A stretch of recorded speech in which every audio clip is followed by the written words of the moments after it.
memberikan kepada kumpulan yang memerlukan. Kedua, mengambil kira realiti setempat dan menyesuaikan dasar.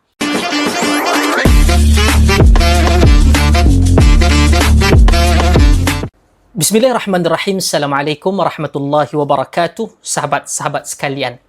Antara persoalan yang sering timbul hari ini ialah kenapa diesel di Sabah dan Sarawak masih disubsidi tetapi di Semenanjung Malaysia tidak disubsidi?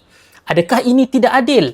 Atau sebenarnya ada logik ekonomi dan realiti geografi yang perlu kita sama-sama faham lebih mendalam?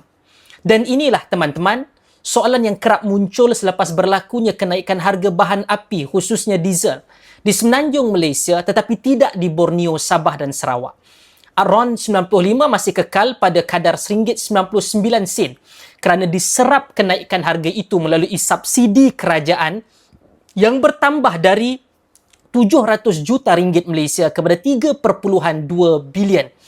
Dan pada kali ini, mari kita nilai beberapa fakta dan realiti lapangan, khususnya masyarakat di Borneo.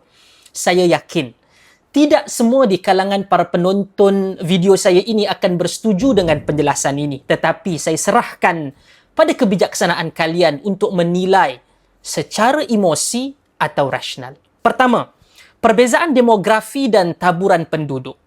Kita perlu faham bahawa Malaysia ataupun kedudukan Malaysia itu tidak seragam. Semenanjung Malaysia, penduduk lebih padat dan tertumpu di kawasan-kawasan bandar. Infrastruktur jalan lebih maju dan menyeluruh. Manakala sistem pengangkutan awam lebih meluas walaupun belum mencapai tahap yang sangat memuaskan. Manakala kita berpindah kepada Borneo, Malaysia, Sabah dan Sarawak, penduduk lebih berselera dan jarak mereka jauh-jauh. Banyak kawasan luar bandar dan pedalaman yang didiami manakala infrastruktur asas masih tidak sepenuhnya lengkap. Maknanya apa? Di Borneo, kenderaan bukan pilihan. Tetapi kenderaan itu adalah satu keperluan asas untuk kehidupan sehari-hari. Kedua, bentuk muka bumi dan cabaran geografi. Sekarang kita berpindah pula kepada penilaian terhadap faktor geografi.